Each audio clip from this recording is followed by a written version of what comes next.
Aleluia.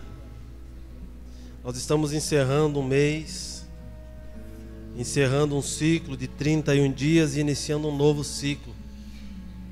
E nós conversávamos esses dias sobre essas coisas, né? Parece que o ano começou ontem. Nós já estamos chegando no meio do ano novamente. E a gente começa a olhar para coisas que a gente tinha que fazer que ainda não fez. Coisa que a gente disse que iria fazer o ano passado, que ia concluir no começo desse ano e também não concluiu. E a gente começa a ficar aflito às vezes porque tem coisas que a gente deveria ter feito que não fez ainda. E sabe por que a gente fica aflito? É porque a gente está preocupado em realizar coisas nossas, em vez de ir para o Senhor e perguntar quais são as coisas dele. Porque quando nós vamos para o Senhor e perguntamos quais são as coisas que Ele quer fazer em nós e através de nós, nós não ficamos ansiosos quanto ao tempo, sabe por quê? Porque o tempo de Deus é perfeito. Pelo tempo dele ser perfeito, a ansiedade cessa em nós e nós caminhamos debaixo do tempo dele. O que traz ansiedade em nós não é o fato de não concluirmos algumas coisas. O que traz ansiedade em nós é o fato de queremos fazer coisas fora do tempo que elas devem ser feitas. Mas quando nós estamos em Deus, nós vamos para o Senhor, nós perguntamos: Senhor, como está o funcionamento do teu tempo na minha vida? Porque quando nós ouvimos o Senhor acerca disso, isso traz paz ao nosso coração, e nós entendemos que o tempo sim está se abreviando, porque isso é uma palavra dele, isso vai acontecer nesses últimos anos que nós temos pela frente, os tempos se abreviarão. Porém, nós não andaremos ansiosos, porque nós confiamos no nosso Senhor. Nós sabemos o seu plano para as nossas vidas. Aquilo que para os outros é correria e ansiedade, para nós tem que ser descanso no Senhor.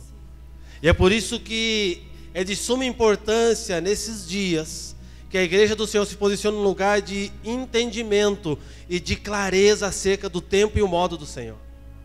Porque senão nós vamos ficar ansiosos pelas coisas. Nós não conseguimos fazer, nós não conseguimos concluir.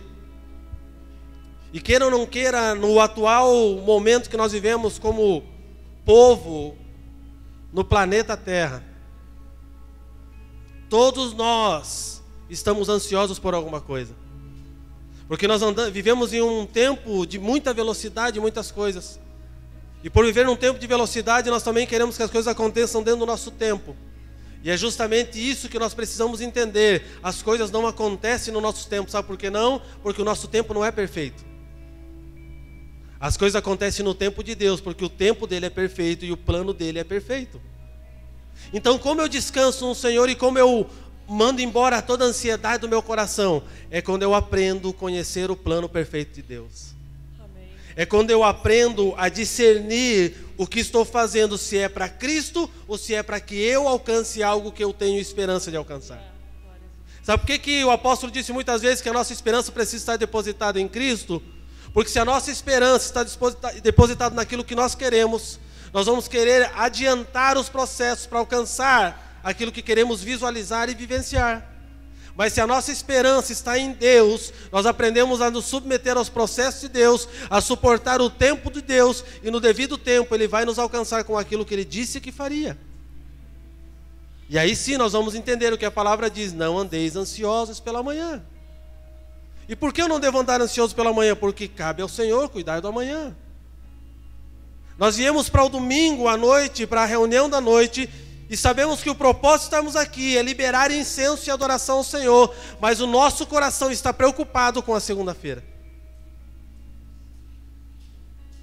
Aí eu pergunto, que ponto que a nossa adoração foi genuína e que ponto que a nossa adoração tocou o coração de Deus? Porque a Bíblia diz que Deus não divide a sua glória com ninguém. Ele não aceita ter alguém por concorrente dentro de nós. E quando nós paramos para ver essas coisas, nós começamos a olhar para dentro de nós e perguntar para o Senhor: até que ponto que a minha adoração tem sido uma adoração agradável a Ti? Porque eu não posso vir para um lugar de serviço ao Senhor preocupado com o meu serviço de amanhã. Pastor, você fala isso? Não, querido, eu falo isso porque está na Bíblia. Porque no momento que eu entendo que tudo é para o Senhor, até o meu trabalho de amanhã pertence a Ele. Amém. Quando eu compreendo o sacerdócio, quando eu compreendo, eu paro de diluir o Evangelho, eu compreendo que eu sou todo no Senhor, o Senhor é todo em mim. que eu sou integral em Cristo e Cristo é integral em mim, eu entendo que até o trabalho pertence ao Senhor. E quando eu trabalho para o Senhor. E olha, entenda uma coisa. Se você entender isso, gira uma chave dentro de você. Você não vai mais andar ansioso por coisa alguma. Entender não quer dizer que não é compreender com a mente, é entender no Espírito. Porque só o que entendemos no Espírito é capaz de sujeitar a nossa alma.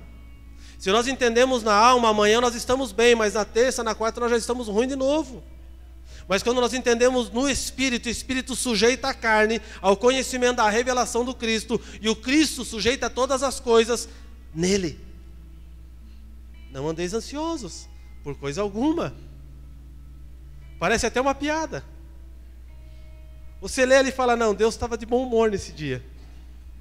Como não andar ansioso? E a resposta é, se sujeite ao Senhor. Porque se nós sujeitamos ao Senhor, nós não andamos ansiosos. A ansiedade tira a nossa paz. A ansiedade nos faz perder cabelo. Para os homens que estão preocupados em ficar calvo. A ansiedade nos faz comer em excesso. A ansiedade tira a nossa paz e o nosso sono. E aí a pergunta vem, o Senhor pergunta assim para nós, vocês podem acrescentar um fio de cabelo na cabeça de vocês com todas as preocupações de vocês? Vocês podem colocar um dia a mais de vida com toda a preocupação de vocês? Não. Então por que nós andamos ansiosos? A resposta, por mais dura que seja, é porque nós ainda não temos uma confiança total no Senhor. É porque não aprendemos a amá-lo como deveríamos. Porque se amássemos como deveríamos o Senhor, nós estaríamos aprendendo a descansar nele. Quantos casados nós temos aqui? Levanta a mão.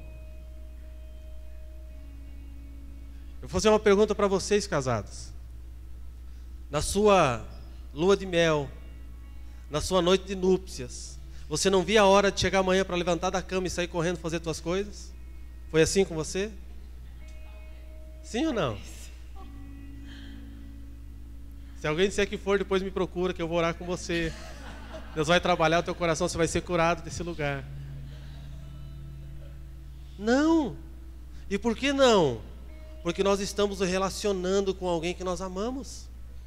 E quando nós estamos nos relacionando com alguém que nós amamos, o nosso desejo não é sair de perto, é estar perto. O nosso desejo é estar junto, o nosso desejo é que a hora não passe. Mas já percebeu que às vezes a gente vem para a igreja e fica olhando, nossa, 7h34, 1h34 de culto, o pastor nem começou a pregar. Porque nós estamos nos relacionando com Deus somente pelo serviço e não com o coração voluntário em amor. Porque se nós amamos a Deus, o fato de estarmos reunidos como família, a palavra diz que Ele se faz presente no nosso meio, e se Ele se faz presente no nosso meio, nós estamos em um ambiente relacional com Ele. E se nós estamos em um ambiente relacional com Ele, nós precisamos nos entregar para esse relacionamento, para que nós possamos ouvir o que Ele tem para dizer para nós. Porque só ouve aquele que está atento. Nas nossas primeiras semanas de casamento, a esposa fala uma coisa, você para de fazer o que você está fazendo, para ouvir o que ela está dizendo. Porque você quer corresponder à pergunta dela. Você quer corresponder à pergunta dele, você não quer deixar ela ou ele no vácuo. É por isso que nós temos que entender que o nosso amor por Deus, ele tem que ser maior do que o amor que temos pela nossa esposa e pelo nosso esposo. Porque se quando amamos a nossa esposa ou o nosso esposo, nós nos sujeitamos a parar para ouvi-la, então ainda mais nós precisamos fazer para o Senhor. E sabe o que me leva a pensar quando eu faço essa análise da nossa vida com Deus? Me leva a pensar o quanto ainda nós estamos distantes de um amor verdadeiro para com o Senhor. E me faz pensar em outra coisa, o quanto a misericórdia dele nos alcança, porque ainda assim ele continua nos amando e continua falando conosco. Então o ato de culto, o ato de estar aqui, nós precisamos compreender que é um lugar relacional. Não é um lugar que nós viemos simplesmente para completar, para cumprir uma liturgia da semana, mas é um lugar que nós viemos para nos relacionar com Deus e com nossos irmãos. Como nós conhecemos a Deus? Por meio daquilo que nos relacionamos. E como eu conheço o amor de Deus? Por meio do amor que eu recebo do irmão e que eu dou ao irmão. Então é impossível conhecer o amor de Deus sem que eu me relacione com o corpo. Ah, eu sou igreja, eu me movimento sozinho. Não, tu não é igreja. Porque a igreja não é sozinha, a igreja é um corpo.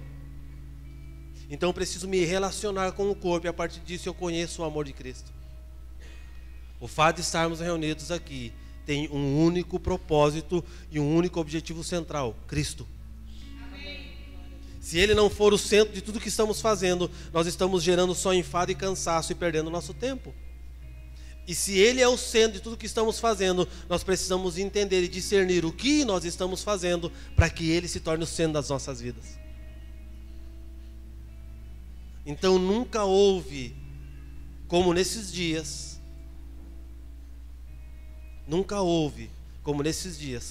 uma necessidade de atenção da igreja para aquilo que Cristo está fazendo.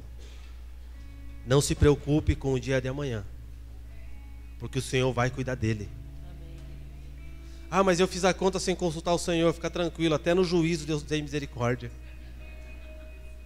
Ah, eu tenho que pagar aquilo, eu fiz besteira, descansa. Vai vir juízo, mas vem misericórdia, fica tranquilo. Mas não faça mais. Porque o que tira a nossa paz é aquilo que fazemos fora do propósito de Deus. Porque tudo que fazemos dentro do propósito de Deus traz em nós paz e contentamento. Aleluia. Amém. Feche teus olhos, querido. Vamos orar um pouco. Vamos falar com aquele que é vivo e que está no nosso meio. É um bom momento para você ter um diálogo com Ele. É um bom momento para você falar com Ele. É um bom momento para você ouvi-lo e entender o que Ele está dizendo ao teu coração nessa noite. É um bom momento para você descansar no Senhor. Descansar no Senhor é saber que tem uma palavra sobre você e que você caminha sobre ela. Fale com Ele agora. Enquanto nós adoramos ao Senhor com música e canção, você adora a Ele com a tua oração. Santo é teu nome, Senhor. Bendito, santo, justo, fiel. Deus de toda honra, de toda glória, Deus de graça. Deus que estende o seu favor a nós. Não porque mereçamos, mas porque você é bom, Senhor. Porque você é bom e a tua bondade ela dura para sempre, Pai. Ah, Senhor, nós te louvamos. Nós oramos, Pai, para que todo esse ambiente, Senhor, de preocupação que está no nosso meio caia por terra agora. Nós oramos para que todos nesse ambiente descansem em Ti verdadeiramente. Nós oramos para que eles compreendam, Pai, qual é a medida do Senhor para as suas vidas e por meio disso eles descansem no Senhor. Nós oramos para que eles entendam, Senhor, qual é a largura, a profundidade, Senhor, para que eles experimentem, Senhor, a altura do Teu amor por nós. Ah, Senhor, nós oramos para que nós sejamos, Pai, nessa noite visitados pelo abraço do Pai que ama, do Pai que coloca no colo, do Pai que cuida e do Pai que perdoa e nos livra de todo e qualquer pecado. Ah, Senhor, nós oramos para que possamos descansar em Ti, para que possamos, Senhor querido, nos entregar a Ti por inteiro, para que o nosso coração seja verdadeiro no ato da adoração, para que o nosso coração Te conheça, não somente de ouvir falar, mas de andar com Você, Jesus, de conhecer o Teu coração, de saber a Tua vontade, de conhecer, Pai, os Teus desejos, Senhor. Gera em nós, Pai, uma vida relacional. Gere em nós o desejo de fazer parte daquilo que Você está fazendo. Não queremos construir nada paralelamente, nós queremos construir junto contigo aquilo que Você já está fazendo desde os primórdios, desde o começo de tudo, Senhor. Há um plano perfeito que se iniciou, Senhor, no princípio. Esse plano perfeito vai culminar na perfeição quando o Senhor voltar e reinar sobre todas as coisas. Então nós não queremos, Pai, fazer nada fora disso. Nós queremos estar inclusos nesse plano, funcionar nesse plano, fazer com que a Tua vontade se cumpra em nós e através de nós. Ah, Senhor, traz em nós uma consciência, Pai, uma consciência de culto, uma consciência de culto, uma consciência de adoração, uma consciência de estar na Tua presença. uma consciência de reverenciar a tua presença, uma consciência relacional, uma consciência de um amor ardente, de um amor fervoroso, de um amor, Pai, que faça com que nós venhamos abrir mão de muitas coisas para estar com você, Senhor. Que faz nos abrir mão de sonhos pessoais nossos para estar com você, Jesus.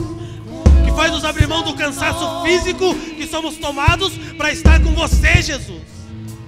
Um amor, Pai, que não mede horário e tempo, mas um amor que se entrega para viver uma vida relacional, uma vida, Senhor querido, de total entrega, Senhor.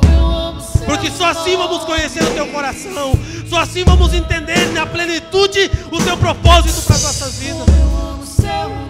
Cheira barraçore cateremanache, rebiarraçore cateramanaravasou, cheira vasore manaravasorequea.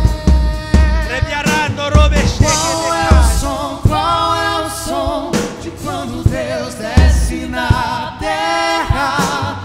Qual é o som? Qual é o som? Santo é teu nome, Senhor.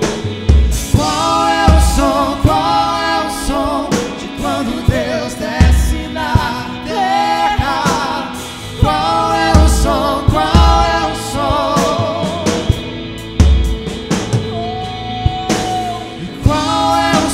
Qual é o som de quando Deus desce na terra? Qual é o som? Qual é o som? Espírito de sabedoria e revelação, tome essa casa nessa noite. Rasgue os céus deste lugar, Pai. Abre a nossa mente para compreendermos a Tua palavra.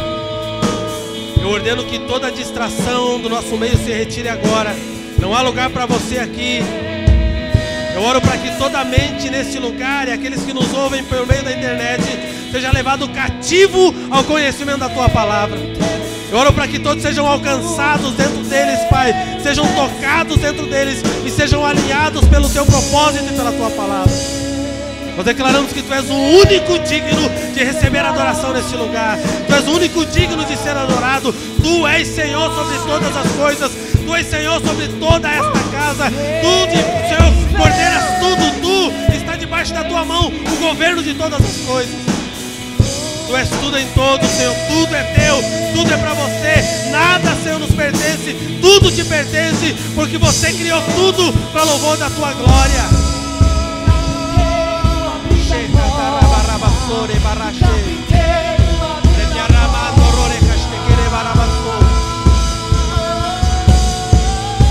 E esse é o som do carpinteiro batendo a porta, do carpinteiro batendo a porta.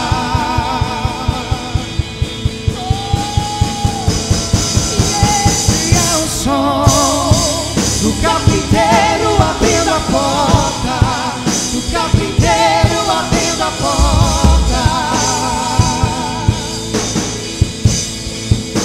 E esse é o som do carpinteiro batendo a porta, do carpinteiro batendo a porta.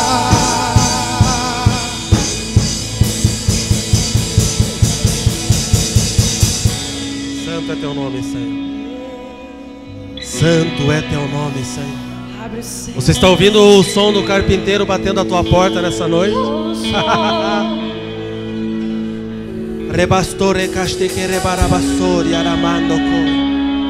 Se alguém enfermo no nosso meio, libera uma palavra de cura agora, Senhor. Se alguém enfermo no nosso meio, eu dou uma ordem a esse corpo enfermo que volte ao estado original e que seja curado. Em o nome de Jesus, eu libero cura sobre a vida enferma aqui. Eu libero cura sobre o enfermo que nos acompanha nesse momento. Que eles sejam tocados pela Tua cura. Que eles sejam tocados pelo Senhor nesse momento. Nós dizemos a toda e qualquer enfermidade física, mental, se retire agora. E nós liberamos uma palavra de cura em nome de Jesus. Sejam curados em nome de Jesus. Aleluia. Aleluia. Aleluia. Sente-se, querido.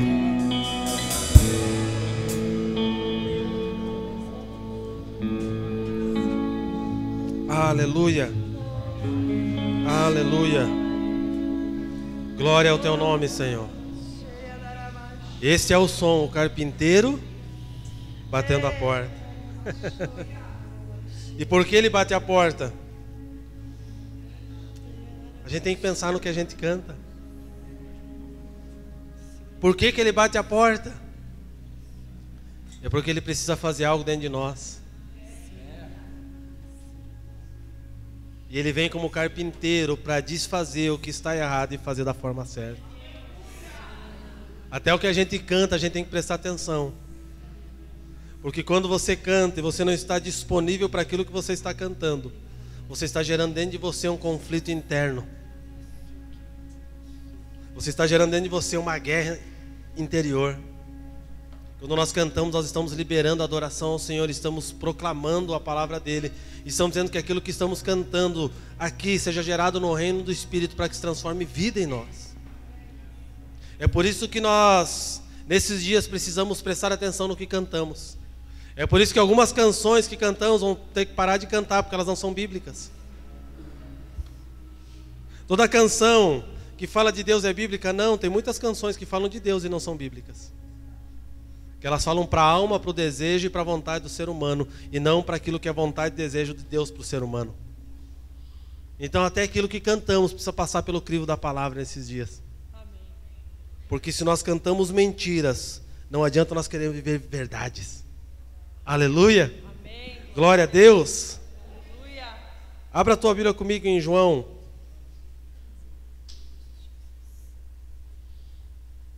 Eu quero falar sobre alguns assuntos com você hoje. Eu ainda não tenho um título para essa palavra. Viu, Samuel?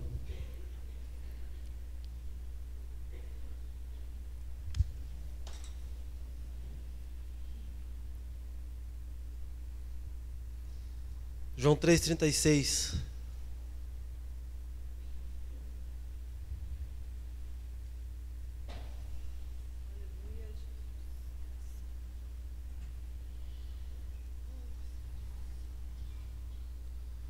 Eu quero trabalhar hoje conosco aqui, eu quero compartilhar com vocês 3 coisas, 3 questões e 3 perguntas.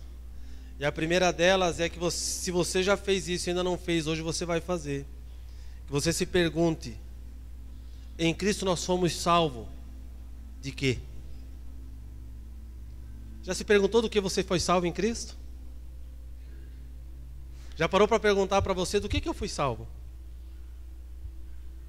Para que eu fui salvo? Do que Ele me salvou? Porque nós falamos, eu sou salvo em Cristo, Cristo me salvou. Mas para quê? E para ser salvo, nós precisamos estar fugindo de algo, porque senão não há salvação nisso. Então a pergunta é: de que eu fui salvo em Cristo? A nossa fé muitas vezes ela é tão sem base que nem nós conseguimos ser convencidos pela fé que dizemos que vivemos.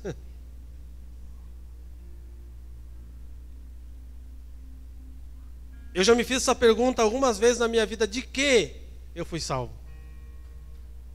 E lá no começo, a primeira coisa que vinha na minha mente, lá no princípio: eu fui salvo do inferno. Quem quer ir para o inferno aqui? Levanta a mão. Ninguém quer ir, irmão. Eu fui salvo de mim mesmo, eu fui salvo, Não. Mas quando você vai conhecendo a Deus, você percebe que você não foi salvo por causa do inferno. Você foi salvo da ira de um Deus irado. A Bíblia diz que nós somos salvos da ira de Deus. O inferno é a consequência de um Deus irado. E a nossa salvação se baseia só no benefício e não naquilo que o Senhor nos chamou para ser. Quando Deus nos chama para nos salvar por meio do seu Filho, Ele está dizendo: eu me irei com você, mas pela minha misericórdia eu também gerei um recurso para que você seja e volte a estar comigo. E por que a ira de Deus se levanta contra o homem? Porque o homem quebra a lei de Deus. Porque o homem não se sujeita à lei do Senhor, e por ele não sujeitar à lei do Senhor, ele quebra o mandamento de Deus, e a quebra de mandamento gera ira. E a ira de quem? A ira de Deus. Quando Deus envia o seu Filho, Cristo, para nos salvar, Ele estava nos salvando da sua própria ira. Porque só por meio do sacrifício de alguém santo poderia se pagar o preço alto que era cobrado. Todo mês as pessoas iam perante os sacerdotes, levavam os seus sacrifícios, cortavam, jogavam sangue. Mas aquilo não era capaz de remir as pessoas por inteiro. Mas Deus, por meio da sua misericórdia, para não exercer a sua ira sobre nós e sobre nossos pecados, Ele entregou Cristo. Então, quando eu me pergunto do que eu fui salvo, eu fui salvo da ira de Deus. Porque a ira de Deus vai encontrar a todos no dia do juízo final. Ele vai julgar a todos segundo a ira dele e segundo aquilo que eles deixaram de fazer, segundo a sua palavra. O inferno só é um destino para aqueles que estão debaixo da ira do Senhor. O problema é que nós muitas vezes não paramos para fazer perguntas simples a nós e questionar até a questão do porquê servimos ao Senhor. Sabe por quê? Porque a forma que conhecemos a Deus, muitos de nós, foi pelo evangelho da ameaça. Já imaginou chegando assim para o Daniel, falar: Daniel, é o seguinte, você precisa, cara, eu quero falar de Jesus para você. E esse Jesus que eu vou falar para você, ele vai matar você. Ele vai acabar com a tua vida. Mas fica tranquilo, você vai ressuscitar. E depois que você ressuscitar, Daniel, você vai ter uma nova vida. Você vai conhecer um Cristo poderoso. Você vai vivenciar tudo aquilo que você não vivenciou. Aí ele olha para mim e fala: tá, mas eu tenho que morrer primeiro, né? Eu falo: tem que morrer. Porque vivo não funciona. E tem mais uma coisa. Sabe aqueles planos que você tinha? Talvez não seja de Deus, vai ter que abandonar. Sabe aqueles projetos que você tinha para longo prazo de 10 anos? Você vai ter que abandonar também. E por quê? Porque você não está debaixo do conselho de Deus para projetar todas essas coisas. E aí ele levanta a mão para cima, todo faceiro da vida, que vai morrer. E aceita Jesus como o Senhor e Salvador da sua vida. Você já fez esse evangelismo, irmão? Quantos você já abordaram alguém falando dessa forma? Porque nós somos doutrinados no evangelho da troca. Nós chegamos para as pessoas e falamos: você quer aceitar Jesus? O que eu ganho com isso? O que você ganha com isso? Já comigo, tem uma listinha de coisa boa. Você vai se livrar do inferno. Opa, o que é inferno? Inferno você vai sofrer. Você vai ser uma pessoa que Deus vai fazer tudo de bom na tua vida. Aquele sorvete que você ama comer não vai faltar na tua mesa. Todos os teus sonhos serão realizados. Tudo que você imaginou na tua vida, você vai ter. E vai ser rápido. Vai ser fácil. É só você se prostrar e me adorar.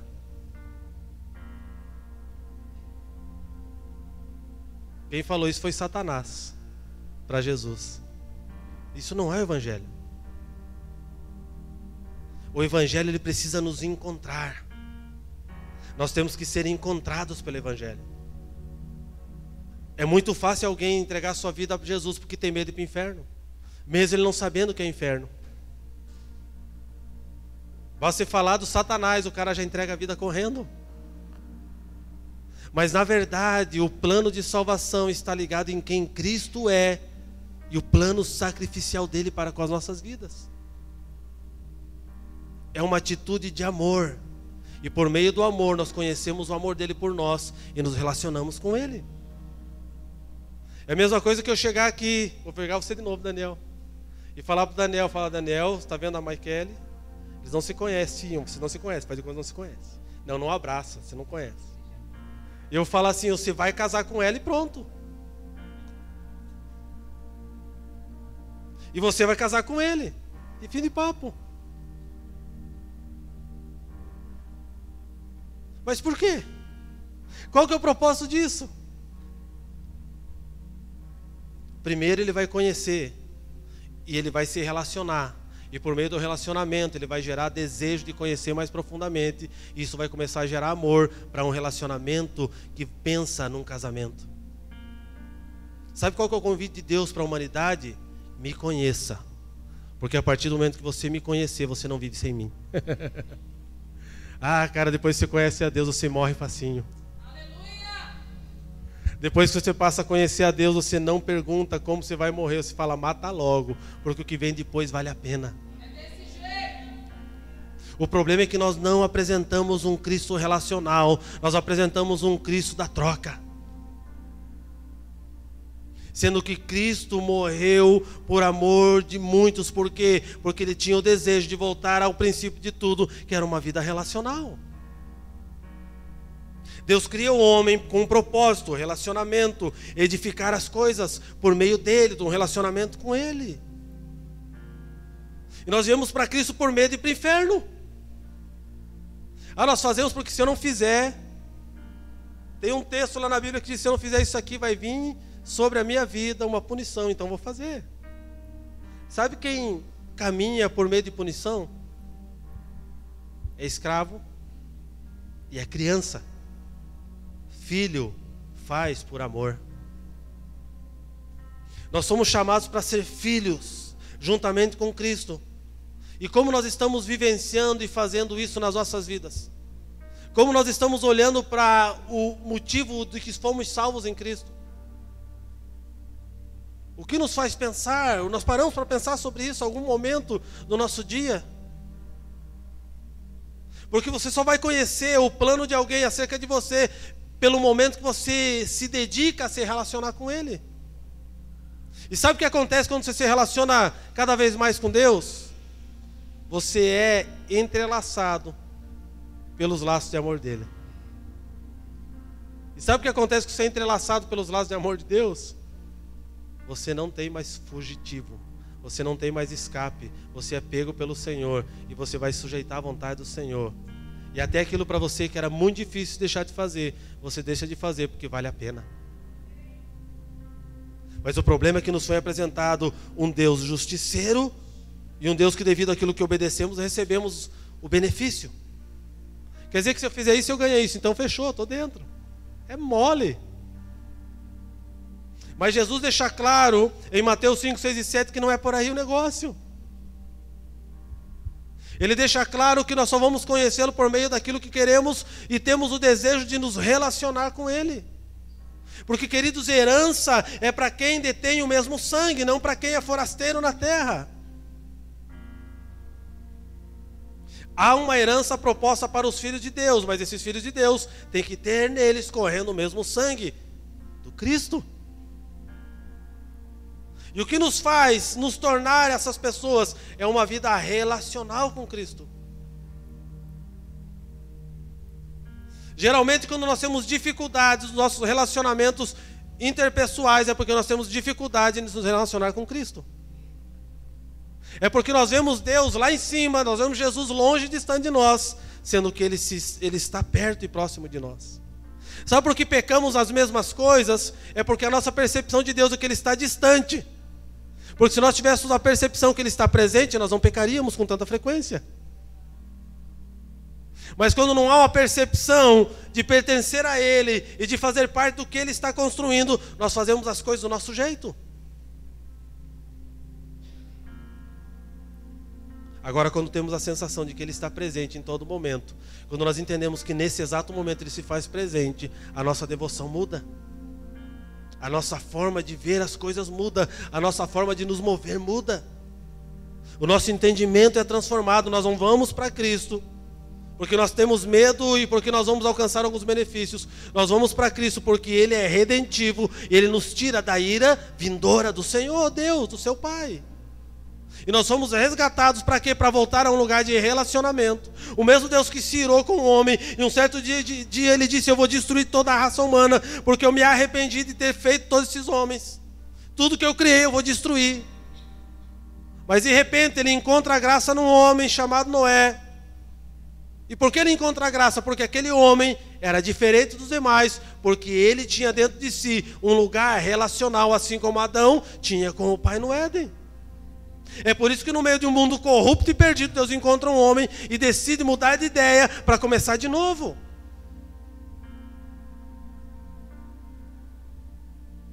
E a mudança da ideia é porque alguém se dispôs a pensar em gerar um filho para dar uma continuidade a uma geração, para salvar toda uma raça que estava perdida.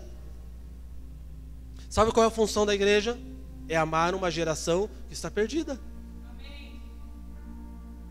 E fazer com que essa geração chegue até Cristo. E não por meio do evangelho medíocre e mentiroso, mas por meio do evangelho que demonstra quem Cristo é. Não por ameaças para que as pessoas venham para Cristo, mas dizer a elas a verdade. Ah, pastor, mas falar para o cara que ele vai morrer, o cara nunca vai querer aceitar Jesus. Querido, não é você que aceita Jesus. A palavra diz que Ele te elegeu nele antes da fundação do mundo. Então foi Ele que te escolheu, não foi você que escolheu Ele. Não é você que vai convencer a pessoa, mas é o Espírito de Deus que convence ela.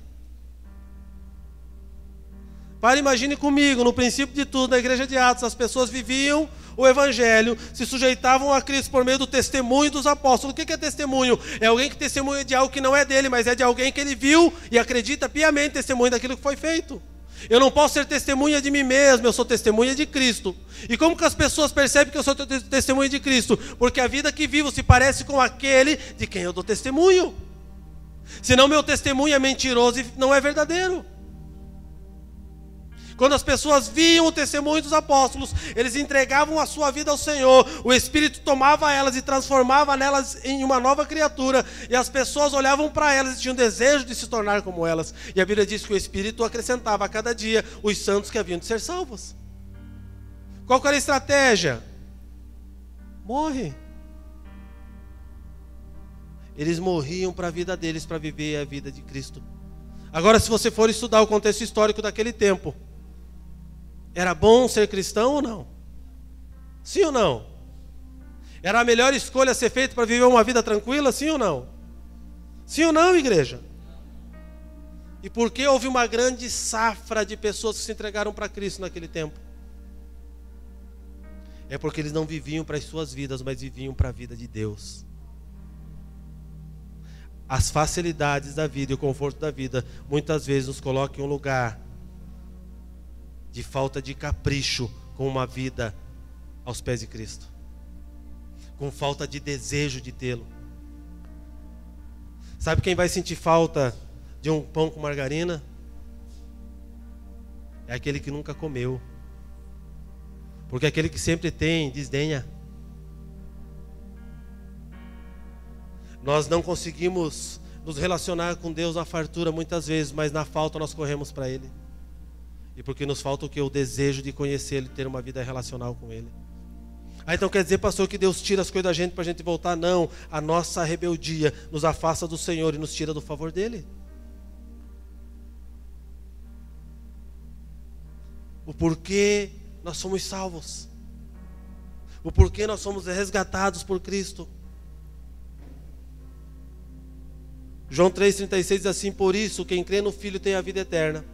O que todavia se mantém rebelde contra o Filho não verá a vida, mas sobre ele permanece a ira de Deus. 1 Tessalonicenses 1,10 diz assim: e para aguardares dos céus o seu Filho, a quem ele ressuscitou dentre os mortos, Jesus nos livra da ira vindoura. Para que fomos salvos? Fomos salvos da ira do Senhor, da ira do Pai que viria sobre nós. E agora eu tenho que entender o porquê que Ele me salvou. Querido, salvação significa ser resgatado de alguma calamidade. Eu vou chegar agora para o Renato e falar: Renato, eu vou te salvar da cadeira. Ele fala: não, estou bem aqui. Não, vou te salvar, vou deixar você sentado no chão, está ruim. Não, não, está bom. Eu só sou salvo se eu estou em estado de calamidade. São coisas simples, mas que nós não pensamos. Porque nós estamos tão tranquilos e vivendo uma vida tão abastada que nós não paramos para pensar nas coisas simples que são eternas e que são os princípios, os rudimentos da fé que nos mantém em Cristo. Porque estamos descansados, tranquilos. Aí nós não estamos preocupados porque nós não fomos perseguidos para estar com Ele, nós viemos para Ele porque nós tínhamos benefício. Eu acho que de nós aqui, pelo menos 99%, assim como eu, cometeu o pecado do evangelho do medo. A gente foi para a rua e Deus, pela sua infinita misericórdia e graça, perdoou a nossa ignorância. E hoje estamos aqui servindo ao Senhor, mas entendemos que não é por causa disso. E se eu entendi que eu não fui salvo por medo do inferno, mas eu fui salvo da ira de Deus, então eu não preciso mais levar o evangelho do medo, eu preciso levar o evangelho da salvação, que revela o Cristo, um Cristo relacional, que precisa que eu morra para a minha vida, para viver a vida dele em mim. Você vê a pregação dos apóstolos, a proposta do evangelho era essa: você vai morrer, você vai ser perseguido, você vai sofrer, você vai ser injuriado, você vai ser apedrejado, você vai perder algumas coisas, mas fica tranquilo, Deus é com você. E as pessoas olhavam para os apóstolos e falavam: fechou, irmão, estamos juntos, é nós. Chega para a igreja de hoje e fala isso. A igreja de hoje vai falar bem assim: legal, mas eu preciso me preparar para viver isso, porque hoje eu não consigo. E sabe por que nós precisamos nos preparar para viver isso? Porque nós descansamos nas coisas dessa vida. Nós estamos confortáveis, enquanto que nós deveríamos estar incomodados em fazer o Cristo conhecido. Por meio da nossa vida, por meio da nossa devoção, por meio da nossa entrega. Salvação em sentido de Cristo. Cristo, Ele nos salvou desde a fundação do mundo. Ele não ficou preocupado quando tudo se perdeu, porque Ele já tinha um plano de salvação. Ele queria nos trazer de volta para Ele por meio de uma vida de relacionamento. Agora nós precisamos entender o porquê fomos salvos, qual é o propósito de sermos salvos. Porque no momento que eu compreendo de que eu fui salvo, eu preciso entender o porquê eu fui salvo. Porque quando nós somos salvos é para entrarmos dentro de um plano de Deus para as nossas vidas, de um propósito de Deus para as nossas vidas. Não existe um ser que foi salvo pelo Senhor que não tenha um propósito de vida. É impossível. É impossível que alguém que foi salvo por Cristo não tenha um plano excelente de Cristo para a sua vida. Mas a pergunta que eu preciso fazer é: por que eu fui salvo? E para que eu fui salvo? Porque, irmão, quando você é salvo, você é grato. Pega alguém que está morrendo e salva ele para ver se ele não vai ser grato a você. Ele vai ser grato, por quê? Porque você deu a esperança de vida para ele de novo. E um coração grato pergunta àquele que o salvou: o que eu faço agora para me tornar parecido com você, para que eu possa salvar aqueles que estão morrendo? Porque, querido, o propósito da salvação é para que através daquilo que somos e estamos nos tornando em Deus, mostremos a salvação que nos alcançou, para que as pessoas sejam salvas por isso. Hoje nós vivemos um tempo de migração e não de conversão. São pessoas que migram de lugares, de denominações, mas são poucas que são alcançadas pelo Evangelho. Por quê? Porque nós não estamos refletindo Cristo. Porque nos falta um coração que queima, que está queimando pelo Senhor. Falta um coração em nós disposto a demonstrar Cristo, mesmo que seja por meio dos nossos sofrimentos. Nós queremos mostrar Cristo dentro da cultura do mundo. Qual é a cultura do mundo? Quanto mais bem sucedido você é, melhor você é aceito, sim ou não? E qual é a cultura do céu? Quanto mais você serve, mais você se parece com Cristo. Quanto mais você abre mão, mais você se parece com Cristo. Quanto mais você morre, mais você se parece com Cristo. Quanto mais você se parece com Cristo, menos você está parecido com o mundo. E quanto menos você está parecido com o mundo, menos você está preocupado com o que o mundo pensa a teu respeito. Aleluia! É simples. É que a cultura que rege a minha movimentação determina o que eu faço.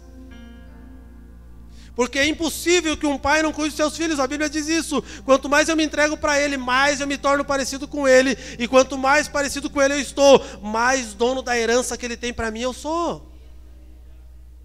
A gente precisa entender quem nós servimos. Precisamos compreender quem é o nosso Deus e quem é o nosso Pai.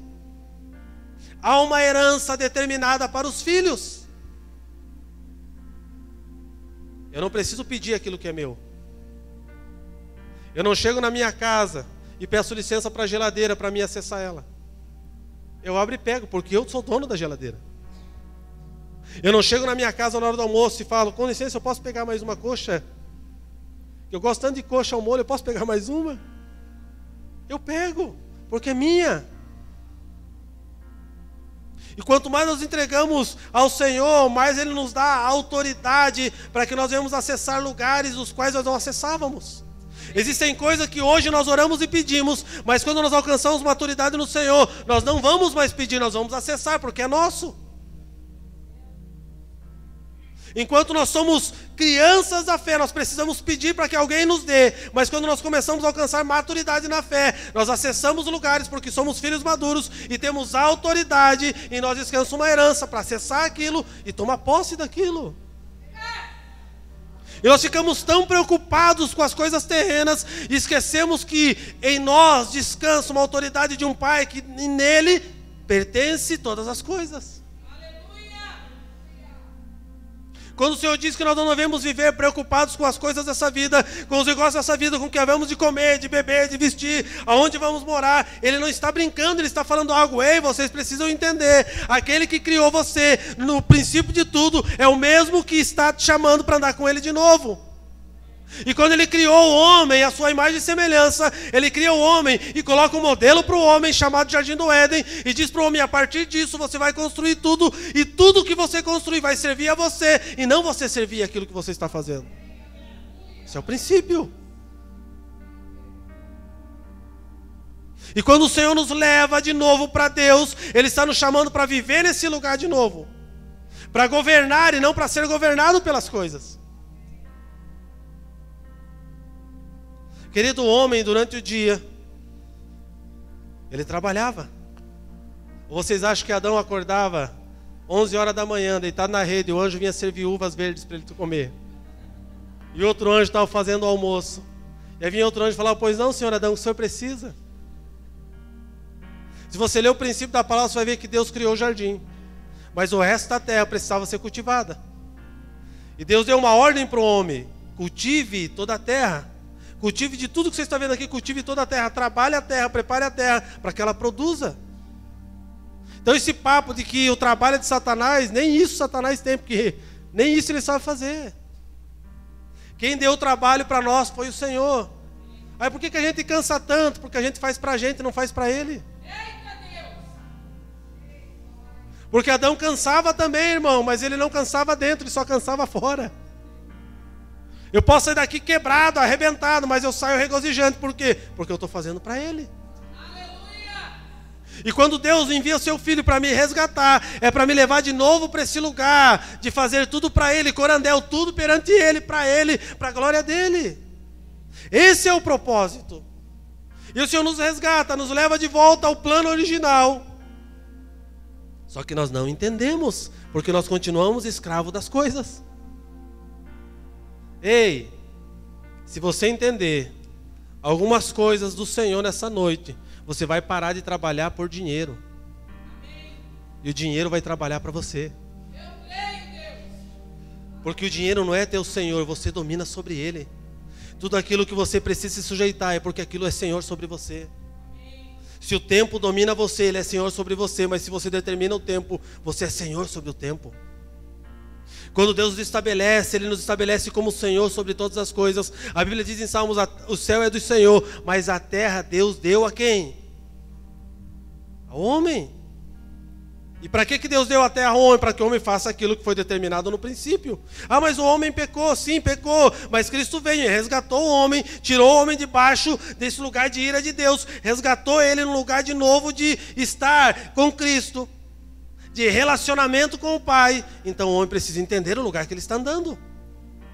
É por isso que a nova criatura precisa passar pelos processos da nova criação. O problema é que nós levantamos a mão para cima no apelo do domingo à noite e dizemos que nós entregamos a nossa vida para Jesus, mas amanhã nós não estamos consultando Jesus para tudo que nós fazemos. Nós continuamos fazendo negócio do nosso jeito, nós continuamos comprando sem ter dinheiro, nós continuamos brigando com a nossa esposa em casa, nós continuamos xingando o nosso vizinho, mas nós aceitamos Jesus.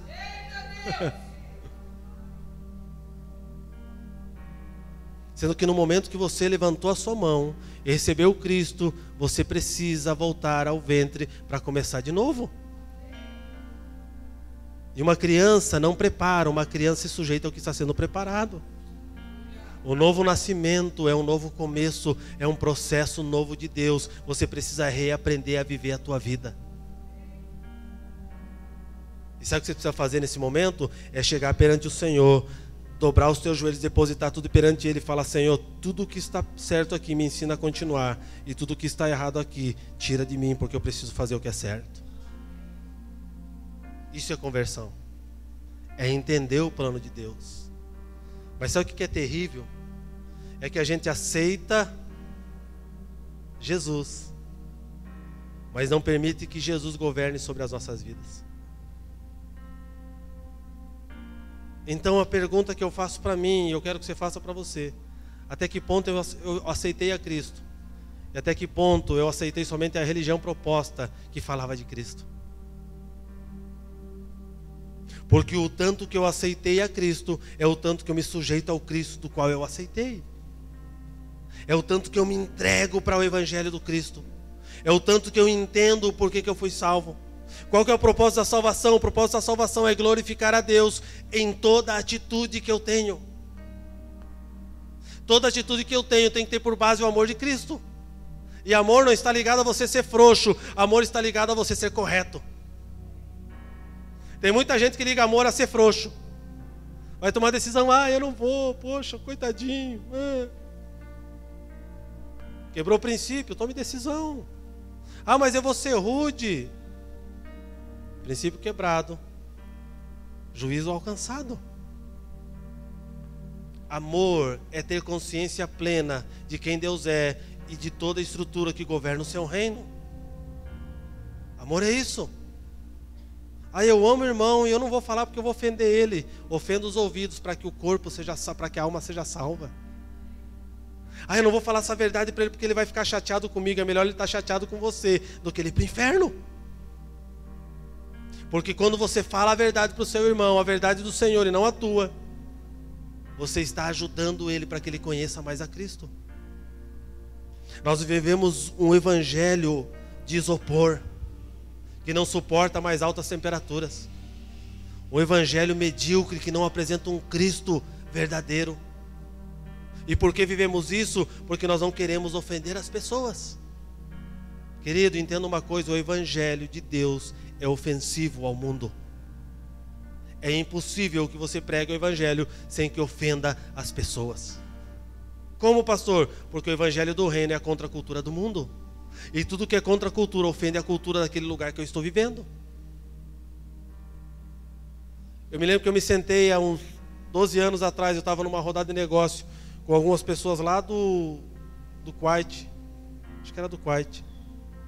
Nós estávamos numa rodada de negócio e nós conversamos bastante ali, o tradutor traduzindo. E eles nos chamaram para sentar à mesa para comer com eles. Isso era umas 2:30 da tarde, eu tinha recém-almoçado e bem almoçado.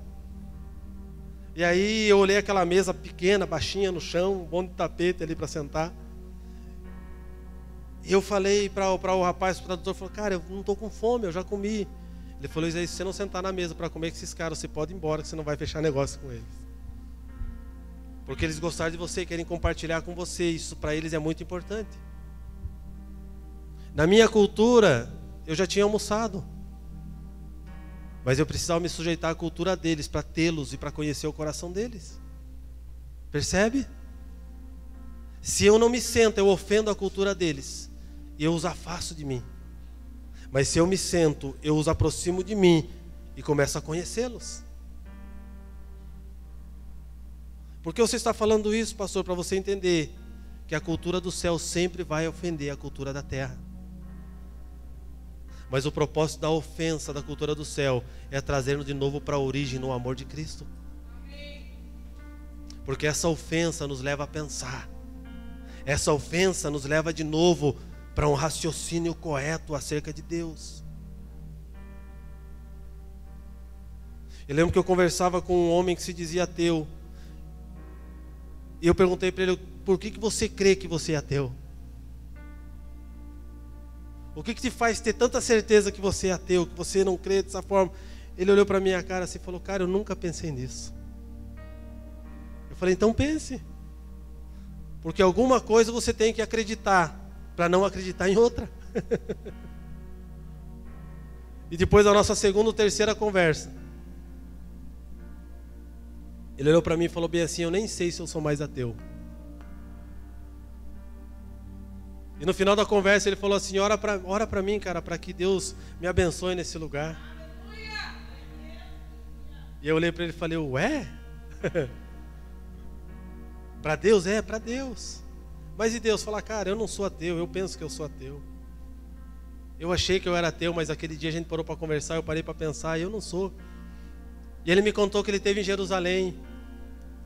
E quando ele foi para o Muro das Lamentações, ele falou que nunca ficou tão ruim e chorou tanto que nem ele chorou aquele dia. Eu olhei para a cara dele e comecei a dar risada. Ele falou: você está rindo por quê? Eu falei: porque você não sabe nem quem você é, cara. Como assim? Fala: Deus já pegou você há muito tempo, você pensa que Deus não está com você. Eu falei: cara, Deus ama você, Ele já pegou você, Ele já te constrangeu, você só precisa conhecê-lo. Nós conversamos ali, oramos ali, e nós seguimos conversando até hoje. E hoje ele não diz que é ateu mais. Ele fala que ele não é religioso. A convicção do Deus que está dentro de você é que determina o impacto da palavra que você carrega, querido. Não é o quanto você conhece, mas é o quanto você vivencia, o quanto aquilo é vida em você. Qual é o propósito de sermos salvos? O propósito é de glorificarmos ao Senhor. E como nós glorificamos ao Senhor? Por meio do testemunho de Cristo. E como eu testemunho a Cristo fazendo aquilo que Ele fez, demonstrando o amor dEle, alcançando o perdido, se sujeitando a servir até aquele que não merece ser servido, para que de alguma forma ele seja constrangido pelo amor de Deus. Porque o Espírito só vai tocar alguém que foi constrangido pelo amor de Deus. Olha para a pessoa que está do teu lado e dá uma olhadinha para ela. Olha assim para ela e fala: Deus vai usar você para ser instrumento de constrangimento. Ai, pastor, você é boba, você. Sabe por quê? Porque você é a ferramenta exata que Deus precisa. A única forma dele constranger o outro semelhante a você é a partir daquilo que ele já te constrangeu. Vamos parar de viver um evangelho que oferece coisas, vamos viver um evangelho que apresenta Cristo. Porque se Cristo não for suficiente no seu evangelho, esse evangelho é nulo. Não há o porquê vivenciá-lo.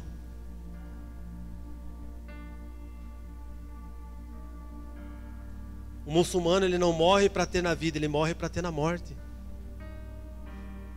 O que faz ele fazer loucuras é porque ele tem uma promessa que na morte ele vai ter coisas.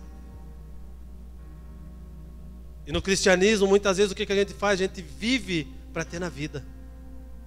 Ainda que o Pai diga que nós teremos tudo nessa vida e muito mais na vida vindoura, nós precisamos viver para Ele e não para ter coisas nessa vida. Porque se nós vivemos para Ele tudo aquilo que Ele tem para nós nessa vida, querido, tenha certeza de uma coisa: você vai ter, vai vir até você.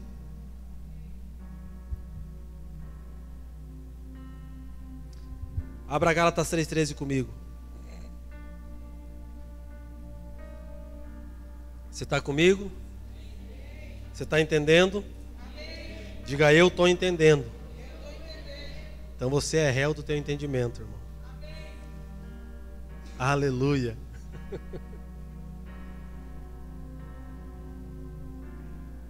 Gálatas 3,13 diz assim: Cristo nos resgatou da maldição da lei, fazendo-se Ele próprio maldição em nosso lugar, porque está escrito: maldito todo aquele que for pendurado em um madeiro. Cristo nos resgatou da maldição da lei, fazendo-se Ele próprio maldição em nosso lugar. E se Ele se fez maldição em nosso lugar, para quê? Para que nós fôssemos resgatados. Romanos 3,25 diz assim: quem Deus propôs o seu sangue como propiciação mediante a fé, para manifestar a sua justiça, por ter Deus, na sua tolerância, deixado impunes os pecados anteriores cometidos. Deus propôs Cristo para quê? Para nos resgatar. Por quê? Para que os pecados cometidos outrora fossem perdoados. Que a ira não nos alcançasse.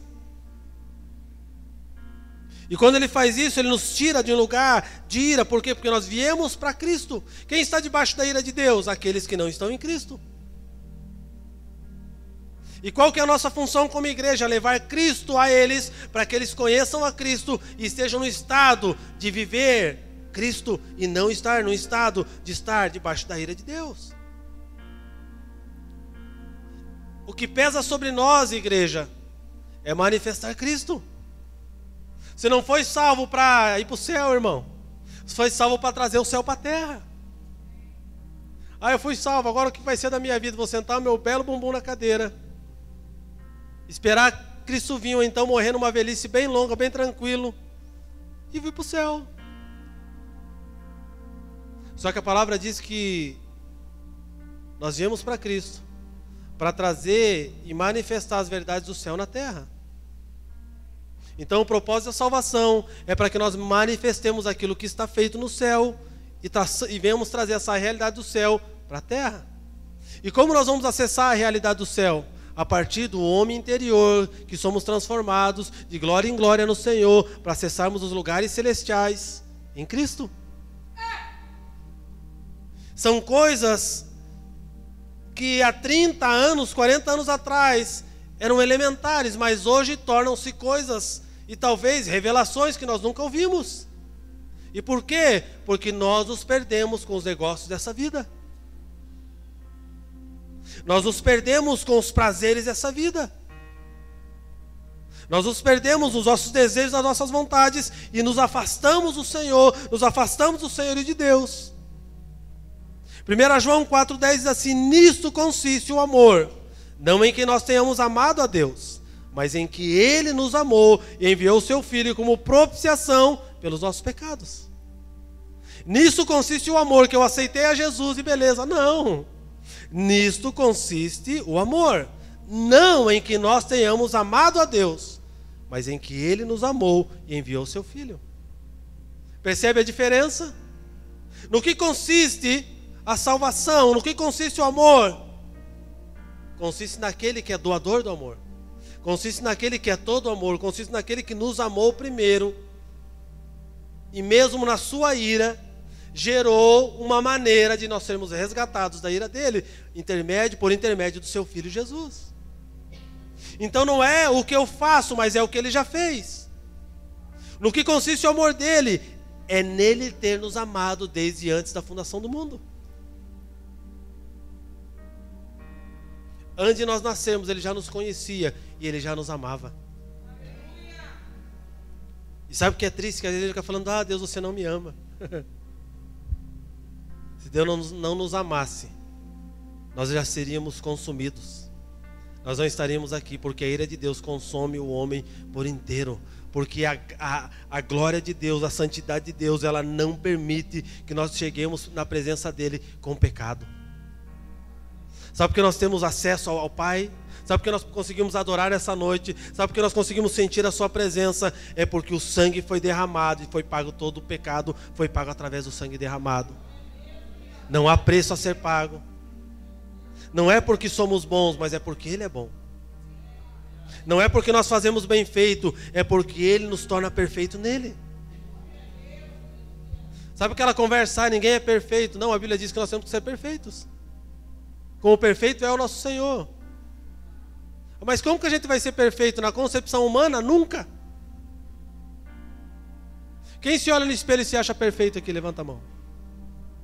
Ninguém. Sabe por quê? Porque a tua visão de perfeição não está ligada a propósito, mas está ligada à estética. O meu nariz podia ser diferente. Quando eu me olho de frente eu me gosto, quando eu me olho de perfil eu vejo uma lombada.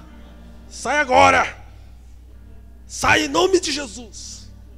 Não funciona, irmão, é só fechando a boca. É porque a minha perfeição está ligada ao que eu vejo, Mas a perfeição de Deus em nós está ligada ao quanto nós estamos dispostos a viver o seu propósito. Porque quando Jesus fala sobre isso, ele está dizendo bem assim: a perfeição está ligada a propósito. No momento que você está no propósito de Deus, você é perfeito nele. Então o que eu preciso descobrir? Se estou no propósito, eu sou perfeito. Você é perfeito? Sou. Mas você é gordo. Quem disse que eu preciso ser magro para ser perfeito? Mas teu dente é torto. Quem disse que tem que ser reto? Porque o padrão do mundo, cara, no de Deus eu estou dentro. Para Ele eu sou perfeito. E por que eu sou perfeito? Porque o padrão do céu me alcançou, e Ele me alcançou e me conquistou. E eu vivo o padrão do céu, então eu sou perfeito. A perfeição está em viver o padrão imposto pelo Senhor, e não o padrão imposto pela terra. Qual é a cultura que estamos nos sujeitando? É ela que determina a nossa movimentação. Se a cultura da terra determina o que eu faço, o que eu sou e o que eu digo, eu não estou debaixo da lei do Senhor e não me sujeitei ao governo do reino de Cristo. Sedes perfeito assim como eu sou perfeito. Por quê? Porque Ele foi perfeito em quê? Em tudo. E como Ele foi perfeito em tudo? Porque Ele fez tudo segundo o que a palavra ordenou Ele fazer. Ai Deus, mas como que nós vamos viver isso? Olha para o irmão do teu lado e diz para ele assim: morrendo. Só tem um jeito: morrendo para a minha vida, para viver a vida de Deus em mim. Não tem outro jeito. Sedes perfeito como é perfeito o vosso Senhor, porque em tudo Ele cumpriu. Sabe qual é a oração? Jesus, no final, ele chega para Deus e fala assim: Deus, então, vim aqui conversar com você, porque assim, você é meu pai, nós somos xará, somos amigos, e deu uns probleminha aí na caminhada. Estou sabendo que eu vou morrer amanhã, mas estou aqui, fazer uma oração para o Senhor me perdoar de algumas coisas. Não, a oração de Cristo foi para o Senhor: Senhor, Ele chegou até o Senhor e falou bem assim: eu cumpri todo o propósito. Eu guardei os teus até o fim. Eu fiz tudo o que você me ordenou. E eu vou para concluir tudo aquilo que você disse que eu tinha que fazer. Cara, sabe qual que tinha que ser a nossa preocupação? É quando nós chegar perante Cristo, nós vamos ficar procurando qual pecado que a gente não pediu perdão. Mas quando nós chegar perante Cristo e falar: Deus, eu concluí aquilo para que você me chamou. É pecado não falar isso. É pecado não ter essa consciência. Pecado é você não pensar dessa forma. Mas no momento que eu tenho essa consciência, eu vou estar trabalhando o meu coração para chegar nesse lugar até o Senhor. Amém. Até na oração final de Jesus, Ele nos deixou exemplo de como ser perfeito perante o Pai. Mas como que eu vou alcançar a perfeição? Consultando o Pai acerca de tudo que você precisa fazer. O que Jesus fazia? Ele ia até o Pai, conversava com o Pai dizia o que ele tinha que fazer, ele vinha e fazia. Tu não vai operar nenhum milagre aqui nessa cidade? Não, vocês não merecem porque vocês não acreditam. Então que Jesus que você é? A Bíblia diz que os seus não acreditavam nele, e naquele lugar não operaria nenhum milagre. Profecia, cumpre-se nele, ele não faz. Ele podia dizer: vocês estão me provocando?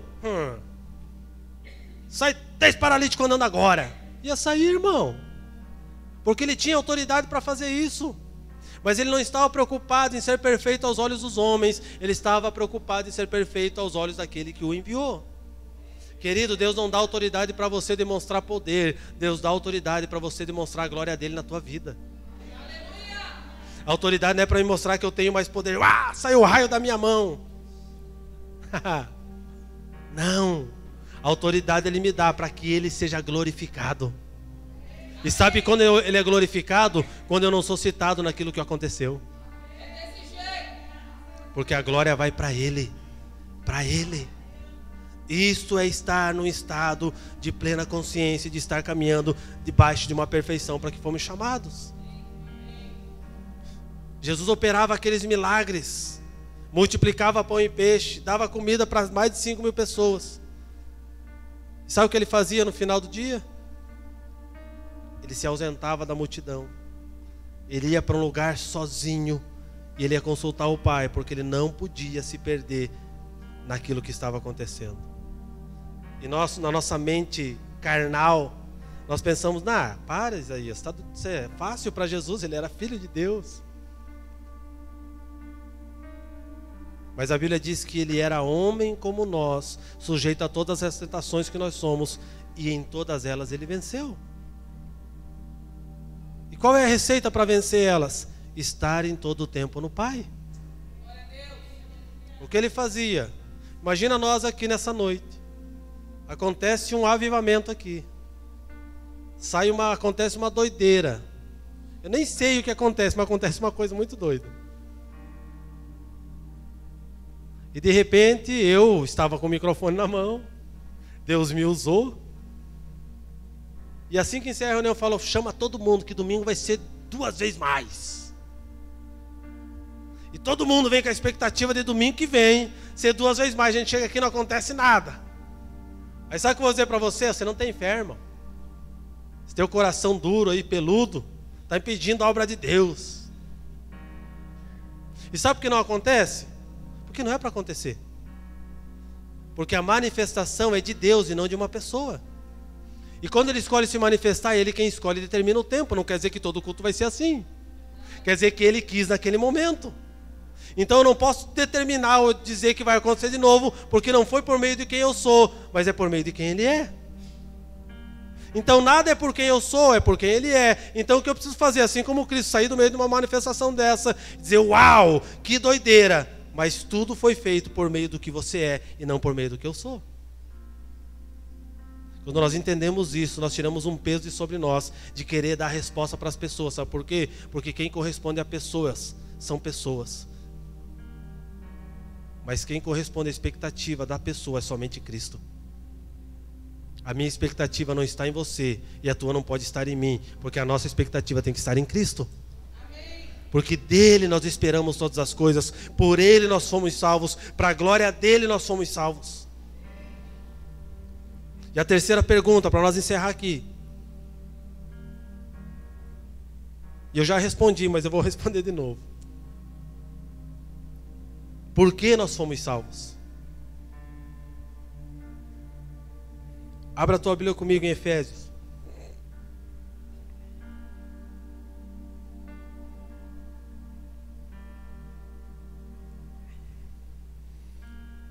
Efésios 1, do 4 ao 9.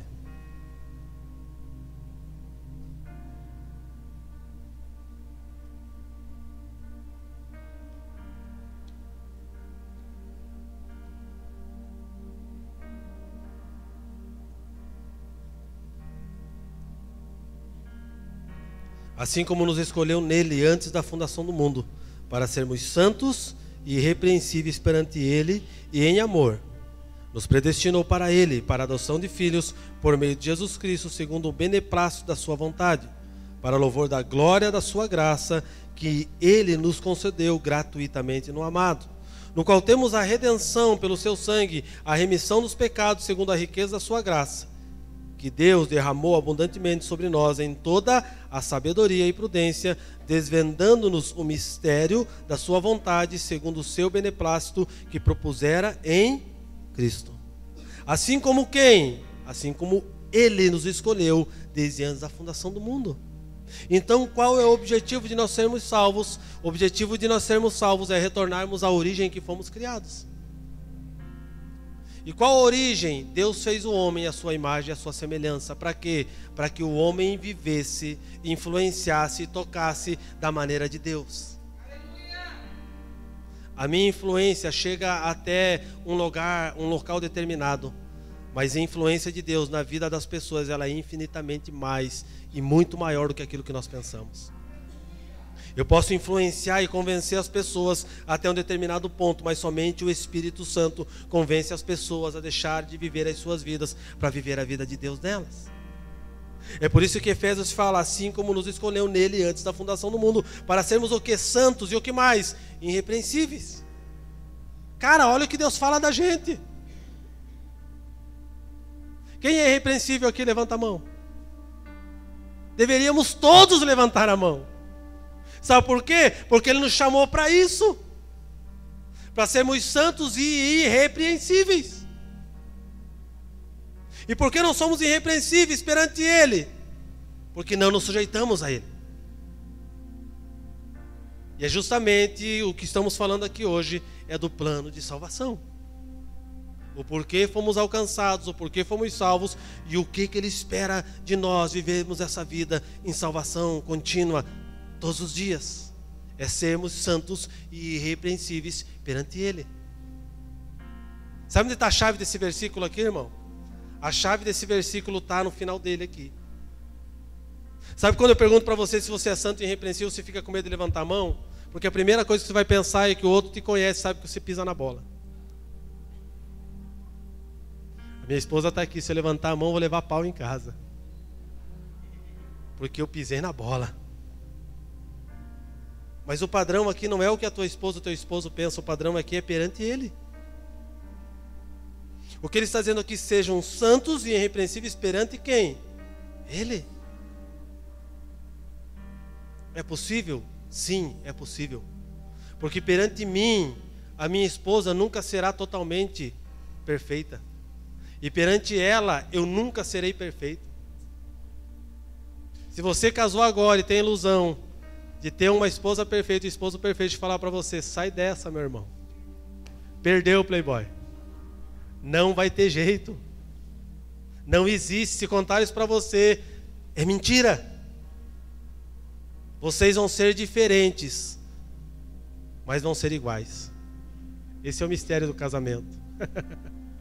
Nós somos tão diferentes que nos tornamos iguais. E por que nos tornamos iguais? Porque aprendemos a nos sujeitar um ao outro em amor, para que Cristo seja glorificado perante a nossa atitude. Assim é a nossa vida relacional com Deus. Nós nos tornamos parecidos com Cristo enquanto nós nos sujeitamos em amor à sua palavra. E para isso nós precisamos estar perante Ele, para que em amor nós nos tornemos pessoas santas e irrepreensíveis. Amém. Irmão, olha para mim. Deixa eu dizer uma coisa para você. É possível. Se Ele disse, é possível. A Bíblia não é um conto de fadas, a Bíblia é uma verdade que nós precisamos vivê-la. Ah, mas eu não consigo vivê-la. Procure que você vai conseguir. Deus não deixou nada impossível, tudo que Ele deixou é possível para nós vivermos. A Bíblia fala que Deus não deu a nenhum de nós fardo acima do que nós podemos carregar. Isso que você está vivendo hoje é porque Deus tem certeza que você vai vencer. Essa guerra interior dentro de você é para transformar dentro de você um homem interior segundo Cristo. Amém. Essas lutas que você passa na tua mente é para que você se torne santo e irrepreensível perante Ele. Amém. Essas guerras que você vivencia dia a dia, luta contra você mesmo, é para que você se torne irrepreensível. Sabe quem vai vencer essa guerra? Aquele que decidir perder primeiro. Se você decidir perder na matemática de Deus, você vai ganhar. Agora, se você decidir ganhar, você vai perder. Quanto mais eu perco para o Senhor, mais eu ganho do Senhor. Quanto mais eu me entrego, quanto mais eu me rendo, mais autoridade eu alcanço. Eu não alcanço autoridade em Deus pelo quanto que eu me posiciono mandando em alguém, mas eu alcanço autoridade em Deus pelo quanto eu me disponho a servir alguém. Aleluia! Percebe a diferença? Percebe a contracultura? E para nós encerrar aqui, eu faço uma pergunta para você, eu quero que você vá para casa pensando. Qual que é a cultura que tem determinado nesses dias a tua movimentação? O que tem determinado as tuas respostas positivas ou negativas? O que tem determinado a tua vida relacional? O que tem determinado a tua movimentação? O que tem determinado você correr atrás dos teus objetivos? Se tudo que você está construindo hoje não passa pelo crivo de Deus, você está só gerando obra morta. E segundo o que a palavra diz, você está gerando vento, que quando você estiver no dia de dar à luz, você não vai ver filho nenhum, porque só vai sair vento. Você vai ficar aborrecido porque você pensou que estava gerando algo, mas na verdade era só para você, dentro de você, e não era nada para Ele. Então que nós saímos aqui nessa noite com uma consciência o porquê nós somos salvos, para que nós somos salvos e por quem nós somos salvos. Há um propósito dentro do coração de Deus para nós termos sido alcançados por Ele e sermos sido salvos por Ele. É para que sejamos santos e irrepreensíveis perante Ele. Não é o teu padrão que disse eu sou perfeito, irmão, é o padrão de Deus. O que eu preciso fazer é colocar a minha vida no padrão de Deus para ser perfeito. Aleluia. Se coloque de pé.